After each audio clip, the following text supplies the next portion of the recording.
نحمد و نصلی علی رسول الکریم اما بعد فاعوذ باللہ من الشیطان الرجیم بسم اللہ الرحمن الرحیم اللہم اجعل القرآن العظیم ربیع قلوبنا ونور ابصارنا وجلاء احزاننا وذہاب ہمومنا وغمومنا۔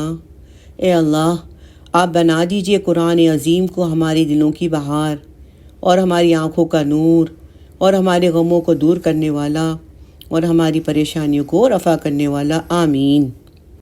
رب اشرح لی صدری ویسر لی امری واحلل عقدۃ من لسانی یفقہوا قولی۔ آئیے اگلی آیت کا آغاز کرتے ہیں، آیت نمبر 94۔ فَمَن يَعْمَلْ مِنَ الصَّالِحَاتِ وَهُوَ مُؤْمِنٌ فَلَا كُفْرَانَ لِسَعْيِهِ، تو جو کوئی بھی نیک عمل کرے گا وہ مومن بھی ہوگا تو اس کی سعی اور کوشش کی ناقدری نہیں کی جائے گی۔ وَإِنَّ لَهُ كَاتِبُونَ، اور ہم اس کے لیے اس کے اعمال کو لکھ رہے ہیں۔ اللہ سبحانہ تعالیٰ الشکور ہیں، یعنی قدردان۔ اگر کسی کے دل میں ایمان باللہ اور ایمان بالآخرہ موجود ہے تو اس کے اخلاص اور ایثار کے مطابق اس کے ہر نیک عمل کی جزا دی جائے گی۔ ایسے کسی شخص کے چھوٹے سے عمل کی بھی ناقدری نہیں کی جائے گی، رہے وہ لوگ جو اللہ اور آخرت پر ایمان نہیں رکھتے لیکن نیکی اور بھلائی کے مختلف کام کرتے ہیں، تو اللہ کو ان کے ایسے کسی عمل کی کوئی ضرورت نہیں ہے۔ بہرحال جو کوئی بھی نیکی کا کوئی کام اللہ کی رضا اور آخرت کے اجر کی نیت کی بجائے محض دکھاوے یا کسی اور غرض کی بنا پر کرے گا تو اسے اس کا کوئی اجر آخرت میں نہیں ملے گا۔ مثلاً کوئی دکھاوے کے لیے خیرات بانٹ رہا ہے، خوب فوٹو سیشنز کر رہا ہے، تو اس کے اس عمل کے پیچھے اس کا خاص مقصد اور مفاد ہے، دکھاوا ہے، نہ کہ اللہ کی رضا ہے۔ لہٰذا اللہ کے ہاں ایسا کوئی بھی عمل قابل قبول نہیں ہے۔ ہاں، خالص اللہ کی رضامندی کے حصول کے لیے یا اللہ کے دین کی سربلندی کے لیے جو جہاں اور جب کوئی عمل کرے گا اللہ تعالیٰ اپنے ہاں لکھ رہے ہیں تاکہ ایسے ہر ایک عمل کا پورا پورا اجر دیا جائے، یعنی وہ اپنے فرشتوں کے ذریعے بندوں کے تمام اعمال کو لکھ رہا ہے۔ سورہ بنی اسرائیل آیت نمبر 19 میں اللہ سبحانہ تعالیٰ فرماتے ہیں، جس کا ارادہ آخرت کا ہو اور جیسی کوشش اس کے لیے ہونی چاہیے وہ کرتا بھی ہو، وہ با ایمان بھی ہو، بس یہی لوگ ہیں جن کی کوشش کی اللہ کے ہاں پوری قدردانی کی جائے گی۔ آیت نمبر 95۔ وَحَرَامٌ عَلَىٰ قَرْيَةٍ أَهْلَكْنَاهَا أَنَّهُمْ لَا يَرْجِعُونَ، اور حرام ہے ہر اس بستی پر جس کو ہم نے ہلاک کیا کہ وہ لوٹ آئیں، اور وہ لوٹنے والے نہیں ہیں۔ کافر لوگ یہ کہا کرتے تھے کہ اگر مرنے کے بعد دوبارہ زندگی آنے والی ہے تو جو کافر پہلے مر چکے ہیں انہیں زندہ کر کے ابھی ان کا حساب کتاب کیوں نہیں لیا جاتا؟ یہ آیت اس کا جواب دے رہی ہے کہ حساب اور کتاب اور جزا اور سزا کے لیے اللہ تعالیٰ نے ایک وقت مقرر کر رکھا ہے، اس سے پہلے کسی کا زندہ ہو کر اس دنیا میں آ جانا ممکن نہیں، تو قیامت کے دن وہ ضرور اپنے رب کے حضور جزا اور سزا کے لیے لائے جائیں گے۔ اس کے علاوہ آیت کا ایک دوسرا مفہوم یہ بھی بیان کیا گیا ہے کہ جو قوم اپنے گناہوں کی وجہ سے دنیا میں ہلاک کر دی جاتی ہے اسے دوبارہ دنیاوی زندگی نہیں دی جاتی۔ تیسرا مفہوم یہ بھی بیان کیا گیا ہے کہ جس قوم کے بارے میں دنیاوی یا اخروی عذاب کا فیصلہ ہو جاتا ہے وہ توبہ کر کے ایمان اور امن صالح کی زندگی ہرگز اختیار نہیں کرتی۔ آیت نمبر 96۔ حَتَّى إِذَا فُتِحَتْ يَأْجُوجُ وَمَأْجُوجُ وَهُمْ مِنْ كُلِّ حَدَبٍ يَنْسِلُونَ، یہاں تک کہ جب کھول دیے جائیں گے یاجوج اور ماجوج اور وہ ہر اونچائی کے اوپر سے پھسلتے ہوئے چلے آئیں گے۔ سورہ کہف آیت نمبر 94 سے لے کر 96 تک ہم نے پڑھا کہ انہوں نے یعنی قوم نے کہا، اے ذوالقرنین، بے شک یاجوج اور ماجوج اس سرزمین پر فساد پھیلاتے ہیں، تو کیا ہم تمہارے لیے کوئی معاوضہ مقرر کر دیں تاکہ تم ہمارے اور ان کے درمیان ایک دیوار بنا دو؟ ذوالقرنین نے کہا، میرے رب نے مجھے جو قدرت دے رکھی ہے وہ تمہارے معاوضے سے بہتر ہے، بس تم لوگ اپنی جسمانی طاقت سے میری مدد کرو تاکہ میں تمہارے اور ان کے درمیان ایک موٹی اور مضبوط دیوار بنا دوں۔ مجھے لوہے کی اینٹیں دو، یہاں تک کہ جب دونوں پہاڑوں کے درمیان کا حصہ اوپر تک برابر کر دیا تو کہا کہ اب اس میں آگ دھونکو۔ جب اسے آگ بنا دیا تو کہا، مجھے پگھلا ہوا تانبا دو تاکہ اس پر میں ڈال دوں۔ پھر یاجوج اور ماجوج کے افراد نہ اس پر چڑھ سکے نہ اس میں سوراخ بنا سکے۔ یاجوج اور ماجوج اس دیوار کو توڑنے کی کوشش کرتے ہیں، لیکن وہ جب شام کو واپس لوٹتے ہیں تو انشاءاللہ نہیں کہتے، جس کی وجہ سے دوسرے دن دیوار وہ واپس اسی اصلی حالت میں پاتے ہیں۔ جس دن وہ انشاءاللہ کہہ دیں گے اس دن اس میں سوراخ ہو جائے گا اور اس دیوار سے وہ باہر آ جائیں گے۔ اس آیت میں اسی کیفیت کا ذکر کیا گیا ہے کہ یاجوج اور ماجوج کھول دیے جائیں گے، یعنی جب وہ دیوار پھٹ جائے گی وہ نکل آئیں گے اپنے مقررہ وقت پر، جہاں وہ قید ہیں وہاں سے نکل کر باہر آ جائیں گے اور اس طرح دوڑتے ہوئے نکلیں گے جس طرح کوئی اوپر سے نیچے دوڑتا ہوا آ رہا ہے۔ مسند احمد میں حدیث ہے، وہ روئے زمین پر چھا جائیں گے، ہر طرف پھیل جائیں گے اور مسلمان اپنے اپنے شہروں اور قلعوں میں سمٹ جائیں گے۔ یاجوج اور ماجوج لوگوں کے مویشیوں کو پکڑ لیں گے، زمین کا سارا پانی پی جائیں گے، حتیٰ کہ ان میں سے کچھ لوگ ایک نہر پر سے گزریں گے تو اس کا سارا پانی پی کر خشک کر دیں گے۔ پھر ان کے بعد کچھ اور لوگ وہاں سے گزریں گے تو کہیں گے کہ یہاں کبھی بھی نہر نہ تھی۔ پھر عیسیٰ علیہ السلام اور ان کے ساتھی گڑ گڑا کر دعا کریں گے تو یاجوج اور ماجوج پر ان کی گردنوں میں کیڑے کا عذاب نازل کر دیا جائے گا، تو وہ سب ایک انسان کے مرنے کی طرح سارے اکٹھے ہی مر جائیں گے، اور پھر زمین میں انتہائی گندگی اور بدبو پھیل جائے گی۔ تو اللہ تعالیٰ لمبی گردنوں والے پرندے بھیجیں گے جو اٹھا کر انہیں جہاں اللہ چاہے گا وہاں پھینک دیں گے۔ پھر ایسی بارش بھیجے گا اللہ تعالیٰ جس سے کوئی گھر اینٹوں کا یا اون کا اس سے کوئی اوٹ نہیں ہوگی، یعنی ہر جگہ بارش ہوگی اور زمین کو دھو کر شیشے کی طرح صاف چھوڑ دے گی۔ اس وقت قیامت بالکل قریب ہوگی جس کا وعدہ برحق اللہ نے بندوں سے کر رکھا ہے۔ مزید تفصیل کے لیے علامات قیامت سیریز میں یاجوج اور ماجوج کے بارے میں آپ جان سکتے ہیں۔ آیت نمبر 97، وَاقْتَرَبَ الْوَعْدُ الْحَقُّ فَإِذَا هِيَ شَاخِصَةٌ أَبْصَارُ الَّذِينَ كَفَرُوا، اور قریب آ جائے گا وہ سچا وعدہ تو اس وقت کافروں کی نگاہیں پتھرا جائیں گی، یعنی انتہائی خوف کی کیفیت میں انسان کی آنکھ حرکت کرنا بھول جاتی ہے، یعنی حیرت سے پھٹی کی پھٹی رہ جاتی ہے۔ یہاں یہ کیفیت بیان کی گئی ہے۔ یا ویلنا قد کننا فی غفلۃ من ھذا بل کننا ظالمین، وہ کہیں گے، ہائے ہماری شامت، ہم تو اس کی طرف سے غفلت میں ہی رہے بلکہ ہم خود اپنی جانوں پر ظلم کرنے والے تھے۔ یہاں قیامت کے دن کا ذکر ہے کہ اس دن تمام جن اور انس اللہ کے پاس ضرور لوٹ کر جائیں گے، اور اہل کفر جب قیامت کو اپنی آنکھوں سے دیکھ لیں گے تو مارے خوف اور ہراس کے ان کی آنکھیں پھترا جائیں گی اور کف افسوس ملتے ہوئے کہنے لگیں گے، ہائے ہماری بدبختی، بد نصیبی، ہم تو اس دن کی کامیابی کے لیے تیاری کرنے سے بالکل ہی غافل تھے، ہمیں تو یقین ہی نہیں تھا کہ قیامت آئے گی، ہم نے تو اپنے آپ پر بہت بڑا ظلم کیا۔ آج یہ روز سیاہ دیکھنا پڑ رہا ہے، لیکن اس وقت کا افسوس اور اس دن کی توبہ کسی کے کچھ کام نہیں آنے والی۔ زندگی کی نعمت ہمارے پاس موجود ہے، اس کا مطلب کہ ہمارے پاس ابھی مہلت موجود ہے، تو ہمیں دیکھنا ہے کہ ہم نے آخرت کے لیے، قیامت کے لیے کیا جمع کیا، کیا بھیجا، کیا اس دن ہم اللہ کے سامنے سخرو ہوں گے یا ہم شرمندہ ہوں گے؟ اللہ تعالیٰ ہمیں نیک اعمال کرنے کی توفیق عطا فرمائے اور اس کے نیک بندوں کے زمرے میں شامل فرمائے، آمین۔ آیت نمبر 98۔ انکم وما تعبدون من دون اللہ حسب جہنم انتم لہا واردون۔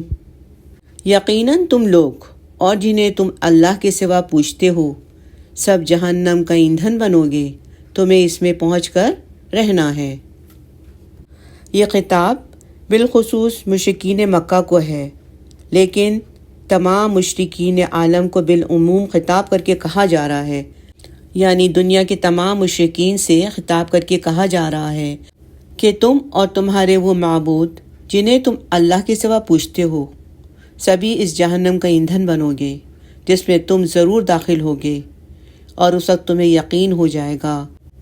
اور اگر یہ تمہارے معبود یقینی معبود ہوتے تو تمہارے ساتھ جہنم میں ایندھن نہ بنتے۔ اب عابد اور معبود سبھی اس جہنم میں ہمیشہ کے لیے جلتے رہیں گے۔ آیت نمبر 99 and 100۔ لو کان ہؤلاء آلہۃ ما وردوہا وکل فیہا خالدون۔ اگر یہ واقعی معبود ہوتے تو اس جہنم میں داخل نہ ہوتے اور وہ سب کے سب اس میں ہمیشہ ہمیش رہیں گے۔ اگلی آیت، آیت نمبر 100۔ لہم فیہا زفیر وہم فیہا لا یسمعون۔ انہیں اس میں چیخنا چلانا ہوگا اور وہ اس میں کچھ سن نہیں سکیں گے۔ یعنی قیامت کے دن عابد اور معبود، مشرکین اور وہ بت جن کی وہ پوجا کرتے تھے، وہ اصنام جن کو وہ پوجتے تھے، وہ سبھی جہنم میں ہمیشہ جلتے رہیں گے۔ علماء تفسیر لکھتے ہیں کہ پتھر کے تراشے بتوں کو جہنم میں ان کے پجاریوں کو ذلیل اور رسوا کرنے کے لیے ڈالا جائے گا، اور شدت عذاب اور شدت سے غم کی وجہ سے ایک کربناک چیخ نکلتی رہے گی، اور جہنم کی چنگھاڑ اور جہنمیوں کی چیخ و پکار اور شدت عذاب کی وجہ سے جہنمی کچھ سن نہ پائیں گے۔ اللہم لا تجعلنا منہم، اللہم اجرنا من النار، آمین۔ جیسے کہ سورہ ملک کی آیت نمبر 7 اور 8 میں ہے، جب وہ یعنی کافر اس میں ڈالے جائیں گے تو اس کے دھاڑنے کی آوازیں سنیں گے، وہ جوش مارتی ہوئی ہوگی، ایسا لگے گا جیسے وہ غصے سے پھٹ پڑے گی۔ یعنی یہ جہنم کے بارے میں، جب بھی اس میں کافروں کا کوئی گروہ پھینکا جائے گا تو اس کے محافظ ان سے پوچھیں گے کہ کیا تمہارے پاس کوئی خبردار کرنے والا نہیں آیا تھا۔ آیت نمبر 101 and 102۔ ان الذین سبقت لہم منا الحسنی، یقیناً وہ لوگ جن کے لیے ہماری طرف سے پہلے ہی بھلائی کا فیصلہ ہو چکا ہے، اولئک عنہا مبعدون، وہ اس سے دور رکھے جائیں گے۔ آیت نمبر 102۔ لا یسمعون حسیسہا، وہ اس کی آہٹ تک نہیں سن سکیں گے، وَهُمْ فِي مَا اشْتَهَتْ أَنفُسُهُمْ خَالِدُونَ، اور وہ اپنی دل پسند خواہشوں میں ہمیشہ رہیں گے۔ پچھلی آیات میں کافروں کا ذکر تھا، اب مومنوں کا حال بیان کیا جا رہا ہے کہ جن لوگوں کے لیے اللہ تعالیٰ نے ازل میں نیک بختی اور اعمال صالحہ کے لیے توفیق لکھ دی ہے تو وہ اپنی کوشش اور جد و جہد سے اس جگہ پر پہنچ گئے ہیں، تو انہیں جہنم سے دور رکھا جائے گا، وہ اس کی آواز بھی نہیں سن سکیں گے، وہ تو جنت کے باغوں میں ہوں گے اور اپنی من چاہی چیزیں کھا پی رہے ہوں گے، اس میں ہمیشہ کے لیے رہیں گے۔ اور جب میدان محشر میں جمع ہو کر دوسرا پھونک پھونکا جائے گا تو ان پر کوئی گھبراہٹ طاری نہیں ہوگی، فرشتے ان کے استقبال کے لیے آگے بڑھ کر انہیں مبارکباد دیں گے اور کہیں گے کہ یہی وہی تمہاری خوشی کا دن ہے جس کا تم سے دنیا میں وعدہ کیا جاتا تھا، آج تمہیں تمہاری نیکیوں کا اچھا بدلہ دیا جائے گا۔ حضرت عباس رضی اللہ تعالیٰ عنہما سے روایت ہے کہ جب آیت نمبر 98 نازل ہوئی کہ تم اور تمہارے معبود سبھی جہنم کی ایندھن بنیں گے، تو عبداللہ بن زبری نے رسول صلی اللہ علیہ وسلم سے کہا، اے محمد، کیا تم نہیں کہتے ہو کہ عزیر نیک تھے، عیسیٰ نیک تھے اور مریم نیک تھی؟ آپ صلی اللہ علیہ وسلم نے فرمایا ہاں۔ تو اس نے کہا کہ فرشتے، عیسیٰ، عزیر اور مریم سب کی عبادت تو کچھ لوگ کرتے ہیں، تو کیا یہ سبھی جہنم میں جائیں گے؟ تو اللہ تعالیٰ نے یہ آیت نازل فرمائی کہ جو لوگ نیک ہیں اور ان کی عبادت ان کی مرضی کے بغیر کی جاتی ہے، وہ جہنم کا ایندھن نہیں بنیں گے، کیونکہ ان کو تو پتہ ہی نہیں ہے کہ ان کی عبادت کی جا رہی ہے، نہ انہوں نے کہا ہے کہ تم میری عبادت کرو لوگوں سے۔ تو لوگ اپنی مرضی سے ان کی عبادت کر رہے ہیں، تو جب اپنی مرضی سے لوگ ان کی عبادت کریں گے تو لوگ ہی ایندھن میں جائیں گے، اور جن کی عبادت کی جا رہی ہے وہ اللہ کے فضل و کرم سے جنت کے اعلیٰ درجات میں ہوں گے، اعلیٰ درجوں میں ہوں گے۔ آیت نمبر 103، لا يحزنهم الفزع الأكبر، وہ بڑی گھبراہٹ انہیں پریشان نہیں کرے گی۔ وَتَتَلَقَّاهُمُ الْمَلَائِكَةُ هَذَا يَوْمُكُمُ الَّذِي كُنتُمْ تُوعَدُونَ، اور فرشتے ان سے ملاقاتیں کریں گے یہ کہتے ہوئے، یہ ہے آپ لوگوں کا وہ دن جس کا آپ سے وعدہ کیا گیا تھا۔ قیامت کی صورتحال بہت ہی بھیانک ہوگی۔ اگلی جو صورت ہے سورۃ الحج، اس کے آغاز میں ہی قیامت کی ہولناکیوں کا ذکر کچھ یوں آیا ہے، اے لوگو اپنے رب کا تقوی اختیار کرو، قیامت کا زلزلہ یقیناً بہت بڑی چیز ہے۔ لیکن اس آیت میں خوشخبری دی گئی ہے کہ اللہ کے نیک بندوں کو اس سے کوئی تکلیف، کوئی پریشانی کچھ نہ ہوگی۔ اللہ کے فرشتے ان کے استقبال کے لیے کھڑے رہیں گے، ان سے ملاقات ہوگی۔ آج ان لوگوں کو انعامات سے نوازا جائے گا اور ان کی قدردانی ہوگی، قدر افزائی ہوگی، اور اعلیٰ درجے کی مہمان نوازی ہوگی ان کی، جو اللہ کے نیک بندے ہوں گے۔ سبحان اللہ۔ یہاں فزع الاکبر سے مراد صرف قیامت کے دن کی سختیاں ہی نہیں، بلکہ قیامت کے قریب جو وقت آئے گا اس زمانے کی بھی سختیاں مراد ہیں۔ اس صورتحال کا ذکر احادیث میں کافی تفصیل سے ملتا ہے۔ ان تفصیلات کے مطابق قرب قیامت کے زمانے میں مسلمانوں کو عیسائیوں اور یہودیوں کے خلاف ایک بہت خوفناک جنگ لڑنا ہوگی۔ اس جنگ کے کئی مراحل ہوں گے، مسلمانوں کو ان میں بہت سے نقصانات کا سامنا کرنا پڑے گا، لیکن اللہ کی خصوصی مدد مسلمانوں کے ساتھ شامل حال ہوگی۔ اللہ کی یہ مدد ظاہری اور مادی اسباب کی صورت میں بھی سامنے آئے گی۔ انہی اسباب میں سے ایک سبب سرزمین عرب میں امام مہدی کا ظہور بھی ہوگا۔ پھر جب حضرت مسیح علیہ السلام کا نزول ہوگا تو مسلمان حضرت مسیح اور حضرت امام مہدی کی قیادت میں عیسائیوں اور یہودیوں کے اتحاد کا مقابلہ کریں گے۔ اس سے پہلے خراسان اور افغانستان کے علاقوں میں اسلامی حکومت قائم ہو چکی ہوگی، اور اس حکومت کی طرف سے اس جنگ میں مسلمانوں کی مدد کے لیے افواج بھیجی جائے گی۔ اس جنگ میں مسلمانوں کی کامیابی کے بعد آزمائش کا آخری مرحلہ یاجوج اور ماجوج کی یلغار کی صورت میں سامنے آئے گا۔ اس کے بعد اسلام کا غلبہ ہوگا اور پوری دنیا خلافت نبوت پر قائم ہو جائے گی، جو لگ بھگ 40 سال اور مختلف روایات میں اس کی مدت مختلف ہے تک رہے گی۔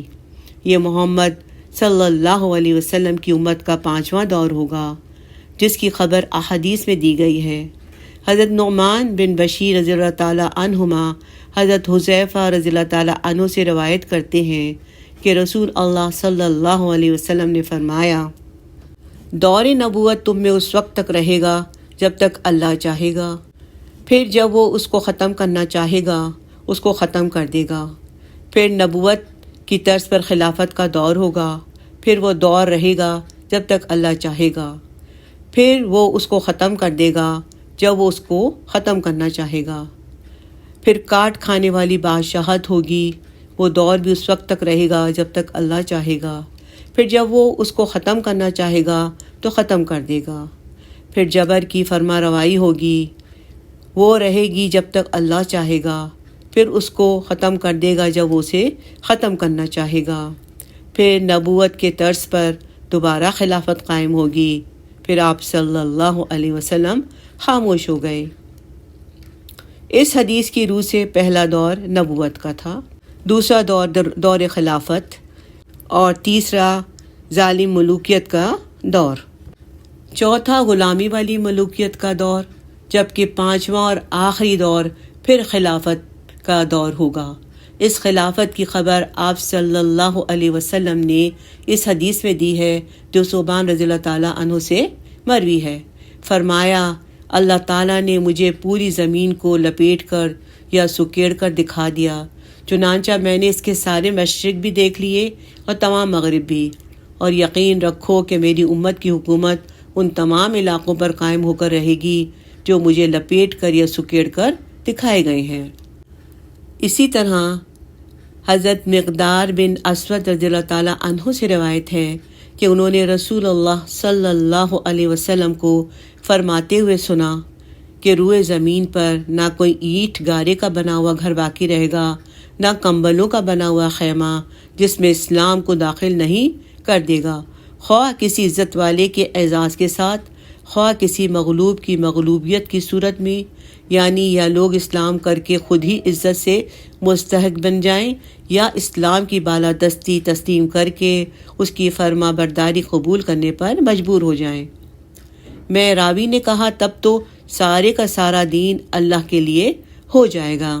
بہرحال قرآن کریم میں موجود اشاروں اور احادیث میں وارد پیشن گوئی کے مطابق قیامت سے پہلے ان واقعات کا رونما ہونا طے ہے، اس میں کسی شک و شبہ کی گنجائش نہیں۔ البتہ اس بارے میں یقین سے کچھ کہا نہیں جا سکتا کہ واقعات کے سلسلے کا آغاز کب ہوگا، اس کے بعد قیامت کا مرحلہ ہوگا، لیکن قیامت سے قبل ایک خوشگوار ہوا چلے گی جس سے تمام اہل ایمان پر موت طاری ہو جائے گی، اور اس مرحلے کے بعد صرف کفار، فجار اور دنیا کے بدترین آدمی باقی رہ جائیں گے، اور انہی پر قیامت قائم ہوگی۔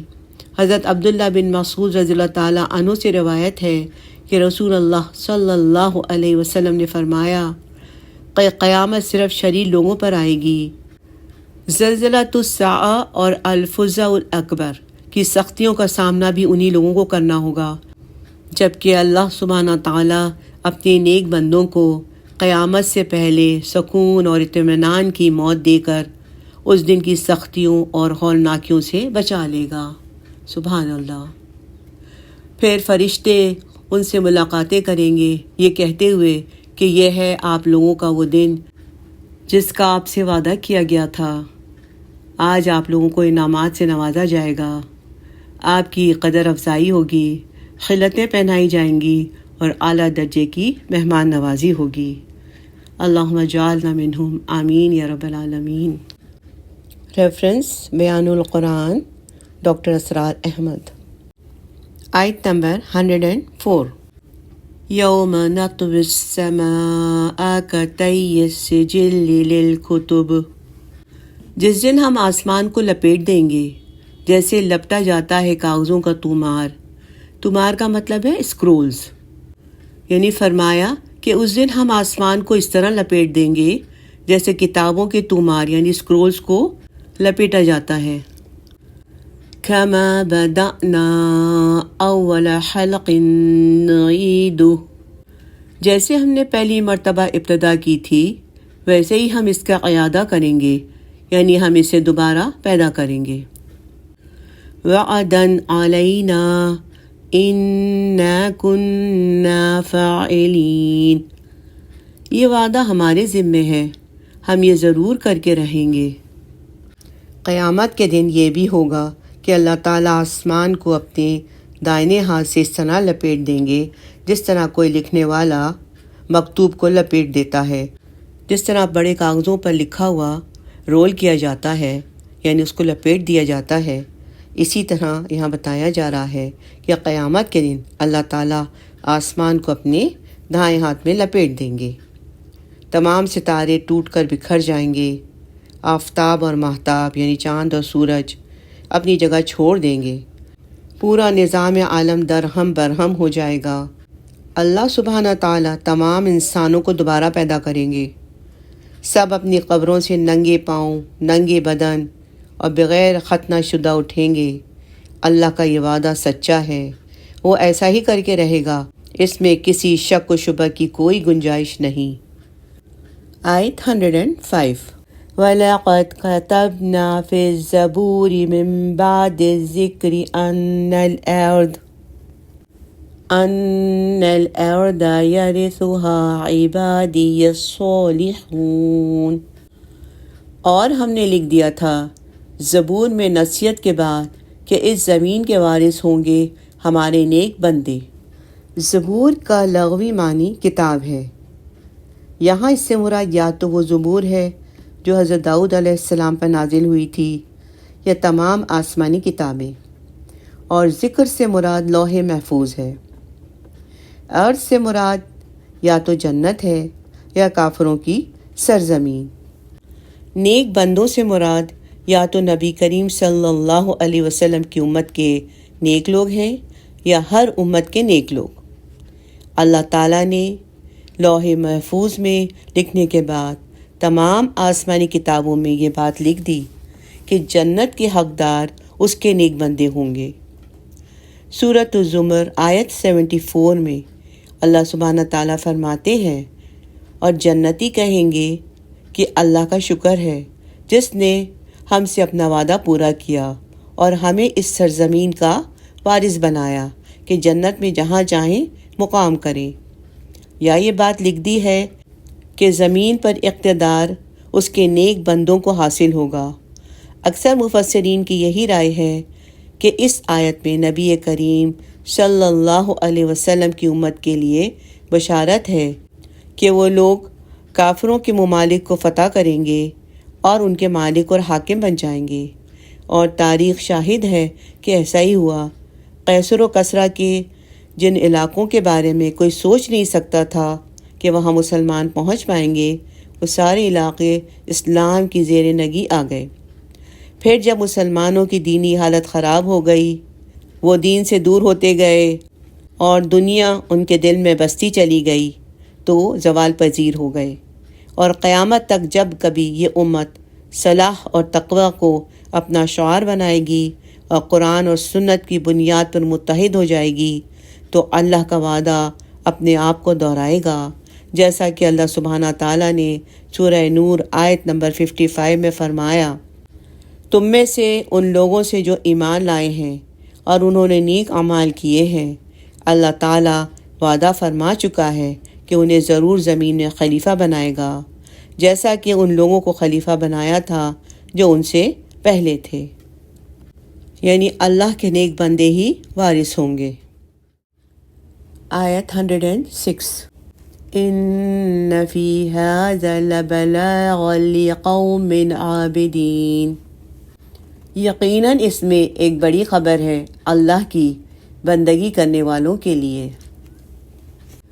قرآن کریم جو نبی کریم صلی اللہ علیہ وسلم پر اتارا گیا ہے، پوری نصیحت و کفایت ہے ان لوگوں کے لیے جو اللہ کے عبادت گزار بندے ہیں، جو اللہ تعالیٰ کی مانتے ہیں، اپنی خواہشات کو اللہ کے نام پر قربان کرتے ہیں، جو اس کی عبادت میں خشوع اور خضوع کے ساتھ مشغول رہتے ہیں، تو یہ قرآن کریم اللہ تعالیٰ کی جنت کو پانے والوں کے لیے کافی ہے۔ حضرت ابو ہریرہ رضی اللہ تعالیٰ عنہ فرماتے ہیں کہ یہاں عبادت سے مراد 5 وقت کی نماز ہے۔ انس بن مالک رضی اللہ تعالیٰ عنہ سے مروی ہے کہ 5 گانہ نمازیں عبادت میں مشغول رکھنے کے لیے کافی ہیں۔ آیت نمبر 107 وَمَا أَرْسَلْنَاكَ إِلَّا رَحْمَةً لِّلْعَالَمِينَ، اور اے نبی صلی اللہ علیہ وسلم، ہم نے نہیں بھیجا ہے آپ کو مگر تمام جہان والوں کے لیے رحمت بنا کر۔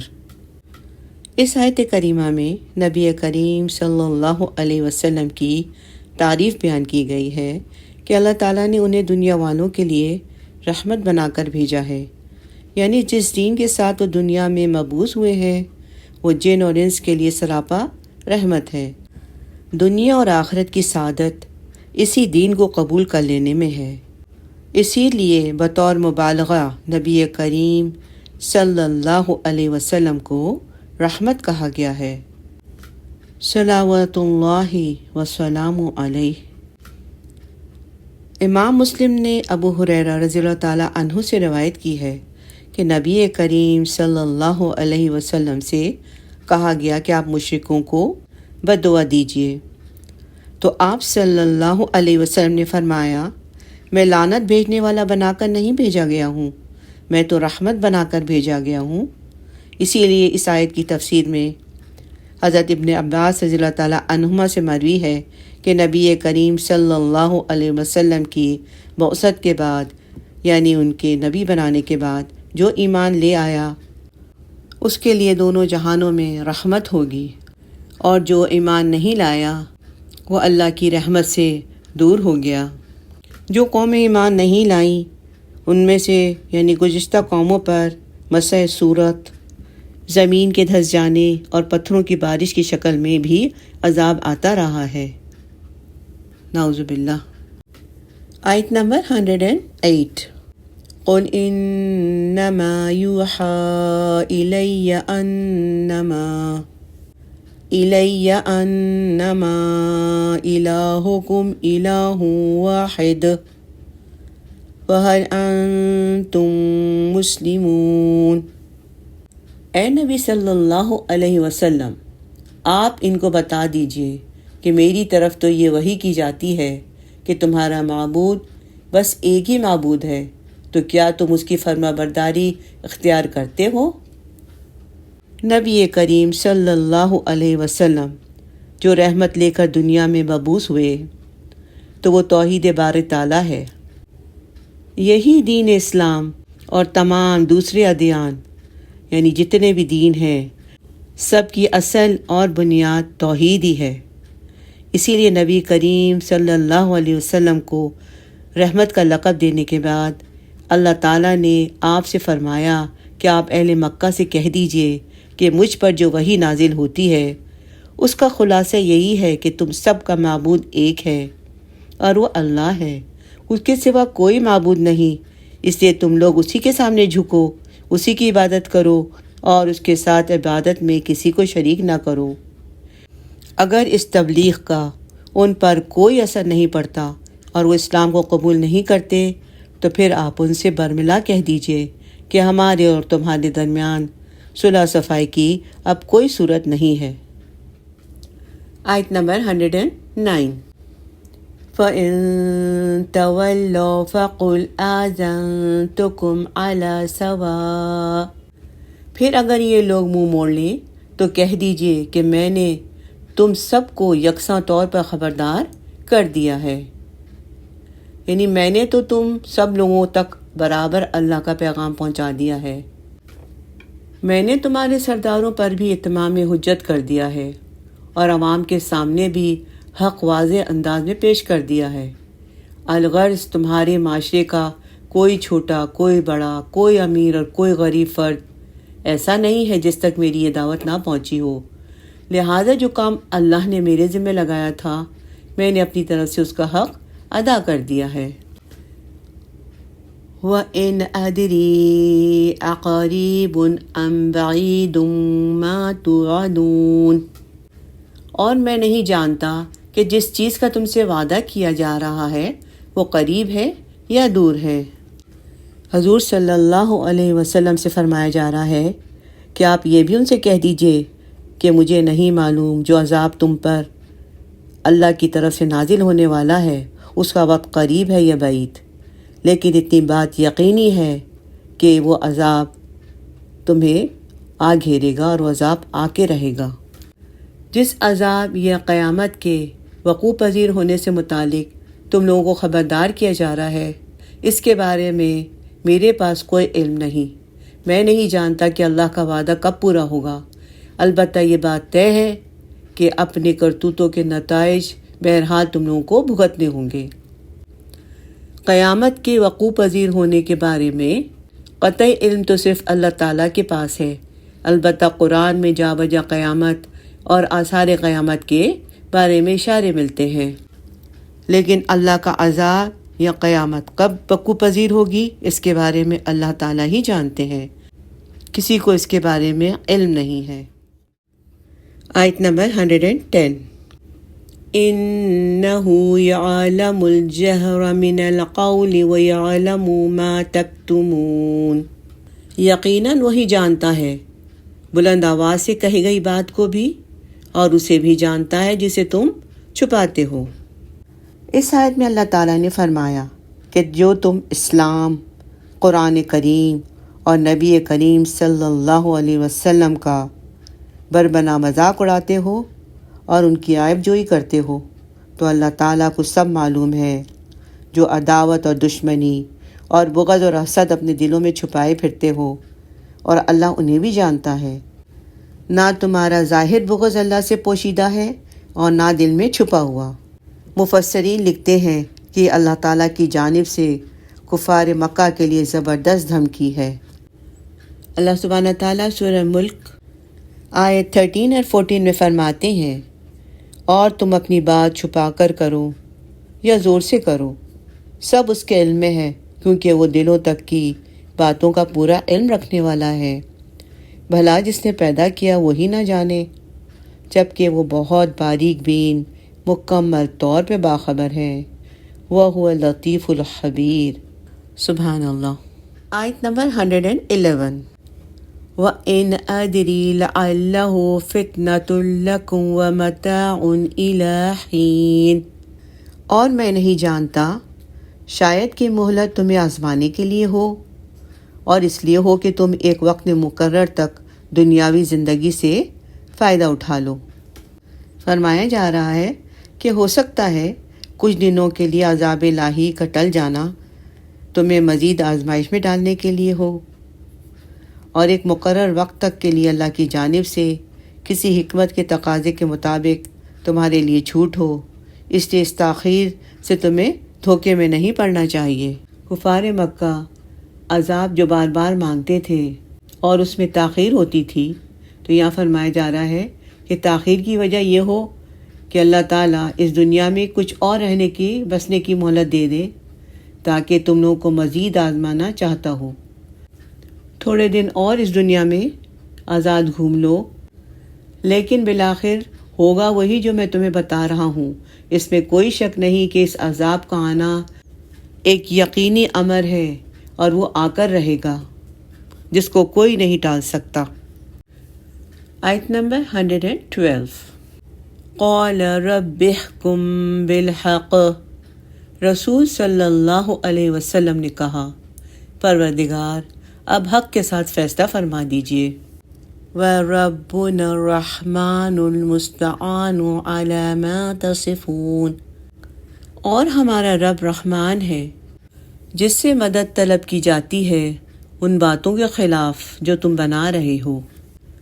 نبی کریم صلی اللہ علیہ وسلم کی یہاں دعا نقل کی گئی ہے جو انہوں نے منکرین اسلام کی سازشوں، مخالفتوں اور ہٹ دھرمی کے خلاف اپنے پروردگار سے کی تھی۔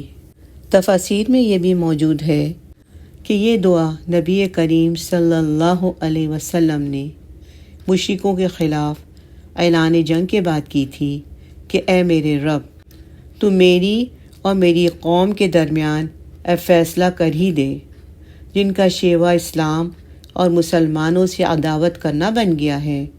چنانچہ اللہ نے اپنے رسول صلی اللہ علیہ وسلم کی دعا قبول فرمائی اور کافروں کو مسلمانوں کے ہاتھوں میدان بدن میں کاری ضرب لگوائی، یعنی ان کو زبردست شکست ہوئی، بہت سے قتل کر دیے گئے اور بہت سے قیدی بنا لیے گئے۔ دعا کے آخر میں آپ صلی اللہ علیہ وسلم نے فرمایا کہ ہمارا رب اپنے بندوں پر بہت رحم کرنے والا ہے، اور اس کی ذات ایسی ہے کہ جس سے تمام امور میں مدد مانگی جاتی ہے۔ کیونکہ کافروں کا کہنا تھا کہ وہ جیتیں گے۔ تو حضور صلی اللہ علیہ وسلم نے فرمایا تو میں اللہ ہی کی مدد مانگتا ہوں اور وہ ان کے دعوے کو جھوٹا کر کے دکھائے گا۔ بے شک الحمدللہ سورۃ الانبیاء کا اختتام ہوا۔ اللہ سبحانہ تعالیٰ اپنے فضل و کرم سے اس کاوش کو شرف قبولیت عطا فرمائے، آمین یا رب العالمین۔ ربنا تقبل منا انك انت السميع العليم ربنا لا تؤاخذنا ان نسينا او اخطأنا آمین۔ سبحانك اللهم وبحمدك نشهد ان لا اله الا انت نستغفرك ونتوب الیک۔ السلام علیکم ورحمۃ اللہ وبرکاتہ۔